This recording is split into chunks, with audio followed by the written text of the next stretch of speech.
Saya dari kelompok 3 ingin mengulas sedikit. Mungkin teman-teman saya Oh my baby, got me staring at you. So I'm crazy. Won't you bend that back for me? We won't stop. Got your feet both locked. You get to fly with me. I can take you down for a ride. I take you around my life. Assalamualaikum warahmatullahi wabarakatuh. Perkenalkan, nama saya Sri Mutiara Ratna Dewi. Saya dari kelas manajemen F. Di sini saya bersama teman-teman saya akan membahas mengenai pengertian laporan laba rugi, jenis, fungsi, dan juga contohnya. Dan saya akan menjelaskan pengertiannya terlebih dahulu. Pengertian laporan laba rugi adalah salah satu laporan keuangan yang harus dibuat oleh setiap perusahaan karena ini yang menjadi acuan terkait kondisi yang terjadi pada saat itu. Tak hanya itu, laporan ini juga harus dibuat sedetail mungkin jika hal ini bertujuan untuk dilakukan evaluasi, keterangan datanya lebih menyeluruh dan lebih bisa dipertanggungjawabkan. Assalamualaikum teman-teman, perkenalkan nama saya Kikit Astiani dari kelompok 3 manajemen F. Saya akan menjelaskan mengenai anggaran laporan laba rugi yang sudah dijelaskan oleh teman saya, Sri Mutiara. Pertanyaannya adalah, apakah laporan laba rugi itu? Untuk menjawab pertanyaan tersebut, akan dijelaskan mengenai pengertian laporan keuangan secara lebih mendalam. Sedangkan di akhir nanti, akan dijelaskan fungsi dan format penyusunan mengenai laporan laba rugi. Halo, nama saya Rika Risnawati. Di sini saya akan menjelaskan tentang pengertian laporan laba rugi. Laporan laba rugi adalah laporan finansial perusahaan yang dibuat oleh bidang keuangan tertentu. Isi laporan ini ialah data-data pendapatan sekaligus beban yang ditanggung oleh perusahaan. Ya, saya Fikri Akbar, saya akan melanjutkan pengertian dari laporan laba rugi. Biasanya laporan ini dibuat untuk menjelaskan kondisi keuangan perusahaan pada periode tertentu. Maka dari itu, sebagian besar laporan dikerjakan pada akhir tahun atau akhir bulan sesuai ketentuan pada perusahaan tersebut. Saya Yopi akan melanjutkan pengertian laba rugi yang sebelumnya sudah dijelaskan oleh teman saya Fikri. Dengan adanya laporan keuangan ini, pihak atasan bisa mengetahui kondisi finansial perusahaan terkini, sehingga laporan tersebut bisa dijadikan sebagai dasar evaluasi untuk langkah-langkah kebijakan selanjutnya. Assalamualaikum teman-teman, perkenalkan nama saya Livia dari kelas manajemen F. Di sini saya akan menjelaskan tentang pengertian laporan laba rugi yang sebelumnya sudah dijelaskan oleh teman saya Rika, teman saya Fikri, dan teman saya Yupi. Di sini saya akan melanjutkan. Jika disimak dari pengertian di atas, laporan ini adalah laporan keuangan yang dibuat secara lengkap oleh petugas keuangan atau pembukuan pada perusahaan yang nantinya akan dijadikan sarana mengevaluasi kebijakan atasan pada periode tertentu.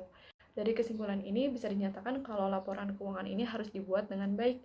Jika ada kesalahan dalam penulisan angka, tentu arah kebijakan ke depan juga salah, karena bisa jadi kerugian lebih banyak dibandingkan keuntungan yang diraih.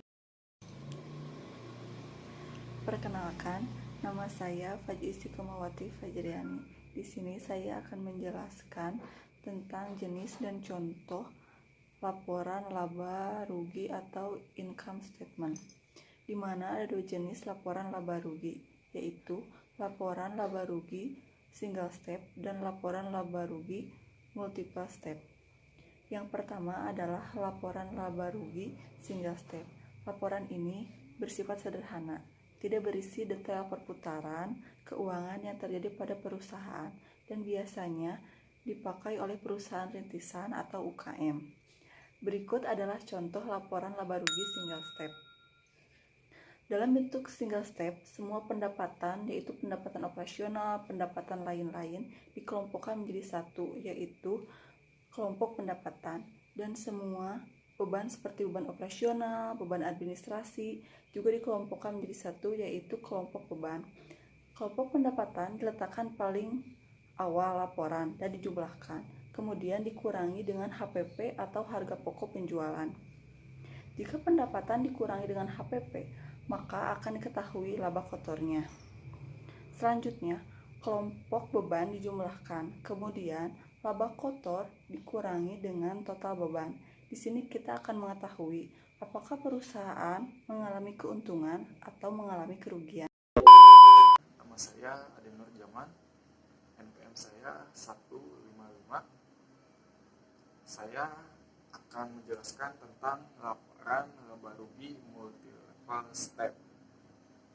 Pada laporan multi-level step atau multi-langkah, akuntan harus memisahkan akun biaya ke dalam akun lain yang lebih relevan, lebih mendetail dan dapat digunakan berdasarkan fungsinya. Beban pokok penjualan, biaya operasi, dan non-operasional dipisahkan dan digunakan untuk menghitung laba kotor, laba operasi, dan laba bersih. Fungsi laporan laba rugi. Laporan laba rugi dibuat di akhir bulan maupun di akhir tahun atau berdasarkan interval yang disetujui berbagai pihak. Hal ini dikarenakan adanya fungsi-fungsi khusus yang diharapkan darinya jika dilakukan perhitungan secara berkala dan sesuai jadwal. Berikut ini akan dijelaskan fungsi-fungsi apa saja yang dimaksud. Assalamualaikum warahmatullahi wabarakatuh. Baik, nama saya Rifki Ridwan. Saya akan melanjutkan menjelaskan tentang beberapa fungsi-fungsi dari laporan laba rugi. Yaitu diantaranya, satu, untuk dijadikan bahan evaluasi keuangan. Ketika perusahaan sudah berjalan selama 1 bulan atau 1 tahun, pasti ada transaksi di sana, baik yang menghasilkan kerugian maupun laba. Nah, akumulasi dari total finansial tersebut akan menjadi laba rugi perusahaan di bulan atau tahun tertentu. Jika keuangan tersebut dicatat lengkap dengan transaksinya, tentu atasan bisa mengetahui secara jelas asal-usul munculnya data finansial tersebut, sehingga bisa dilakukan perhitungan lebih menyeluruh ketika evaluasi nanti. Saya akan melanjutkan dari Rifki Ridwan. Untuk mengetahui perkembangan perusahaan sedang berkembang bisa dilihat dari kondisi keuangan perusahaan tersebut. Jika lebih besar keuntungan atau laba dibandingkan rugi, tentu prospek perusahaan ke depan akan semakin meningkat. Apabila jika dibarengi dengan peningkatan alat produksi dan sumber daya manusia dan selainnya, maka dari itu untuk mengetahui perkembangan perusahaan, atasan wajiblah mengetahui data-data laba rugi perusahaan. Maka dari itu, dibuatlah laporan laba rugi yang bisa dijadikan tolak ukur perusahaan yang sedang berkembang atau yang lainnya. Warahmatullahi wabarakatuh. Saya Maulana Iqbal. NPM saya 43433 4022017 148. Saya dari kelompok 3 ingin mengulas sedikit. Mungkin teman-teman saya sebelumnya sudah banyak yang mengulas. Jadi saya tambahan, saya akan meningkatkan profit dari produk A dibanding profit produk B. Karena kenapa? Di tahun sebelumnya profit A lebih unggul dibanding profit di produk B. Itu saja. Terima kasih.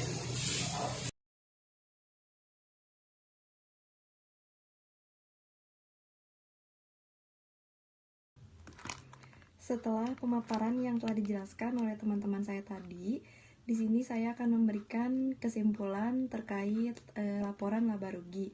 Jadi kesimpulannya adalah laporan laba rugi merupakan jenis laporan keuangan yang sangat penting bagi setiap usaha, sekalipun bagi Anda yang baru memulai untuk membangun usaha. Dengan laporan ini, Anda dapat membantu pengeluaran dan pemasukan yang terjadi pada usaha Anda dan melakukan improvisasi pada kegiatan operasional yang dibutuhkan.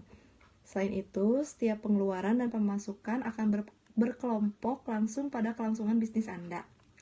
Jika Anda tidak memantau hal itu secara benar, bisa dipastikan Anda tidak akan bisa mengembangkan usaha Anda secara optimal dikarenakan Anda tidak mengetahui keuntungan dan kerugian yang ada di dalam bisnis Anda. Cukup sekian dari kelompok kami dan mohon maaf apabila ada kesalahan. Terima kasih. Wassalamualaikum warahmatullahi wabarakatuh.